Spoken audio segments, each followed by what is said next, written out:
તમને જે વાર્તા કહેવાની છું ને એ વાર્તા બરાબર સાંભળી અને હું પ્રશ્ન પૂછીશ ને એની એક્શન બી તમારે કરવાની, બરાબર?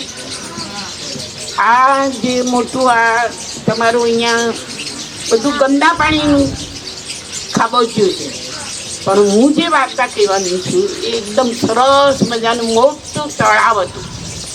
આપણા વડોદરામાં કયું તળાવ છે? વિશ્વામિત્રી તો નદી કહેવાય. તળાવ કયું છે? સરોવર કયું છે?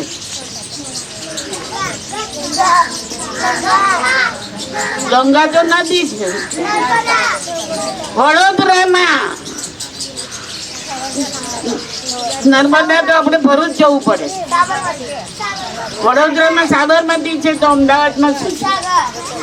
જો આ છોકરાને બરાબર ખબર છે. આપણા વડોદરામાં કયું છે તળાવ? મોટું સુરસાગર. તમને ખબર છે એમાં હવે બધાને તરવા હોળીમાં બેસવા બી મળે છે. તમે ગોવા સુરસાગર જાઓ તો તમને હોળીમાં બેસજો. એમ તમારી જેમ ઘરેથી જમીને આવે તો પણ આમ ધીમું ધીમું ન બોલે, એ કન્ટિન્યુઅસ એને વાતો કરવા જોઈએ. એટલા બધા વાતોડિયા કાચબાભાઈ હતા.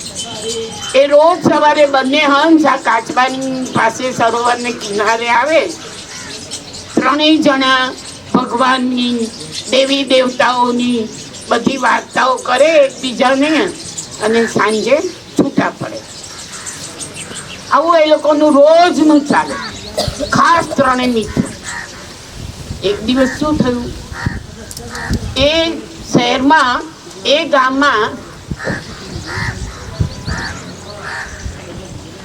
દુકાળ પડે.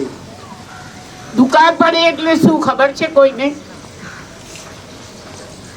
દુકાળ એટલે શું? દુકાળ એટલે કે પાણી ના આવે, વરસાદ ના આવે, પીવા માટેનું પાણી ખેતરમાં પાણી ન જાય એટલે અનાજ ન ઉગે, મરી જવાય. પાણી વગર તો તમે જીવી ન શકો. એટલે હંસે કહ્યું, અરે કાચબાએ કહ્યું કે હું તમને એક ઉપાય બતાવું. શું ઉપાય બતાવું? કે આવી એક લાકડી લઈએ મોટી.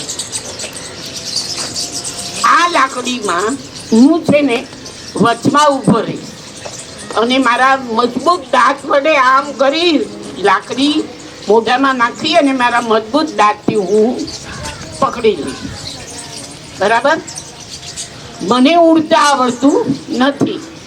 તમે બંને બાજુ એક એક હંસ લાકડીને પકડી લે. ખુલ્લી થઈ. જેવી ખુલી એટલે લાકડી એના મોઢામાંથી છૂટી ગઈ.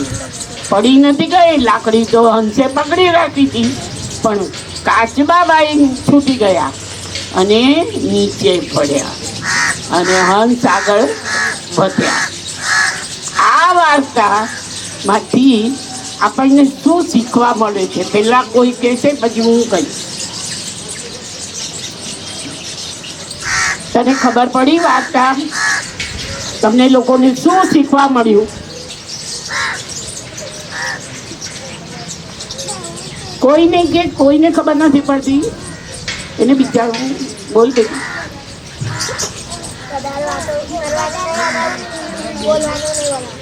બે જણા સાથે નહીં, એક જણા બોલ.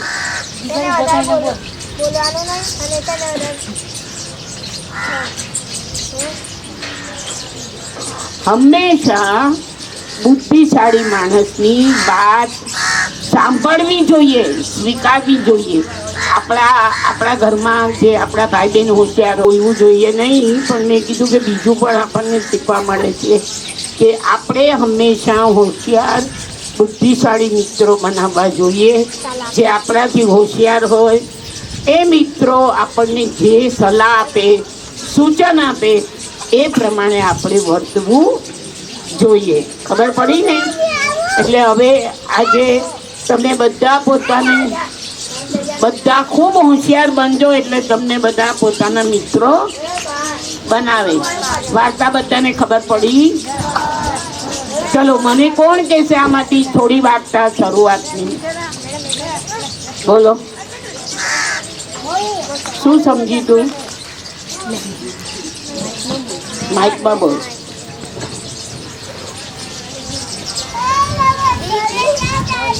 આંગળી ઊંચી કરે ત્યારે આપણને જવાબ આવડતો હોય તો જ આપણે આંગળી ઊંચી કરે. ચલો મને કોણ વાર્તા કહે છે? ચલો ઓકે.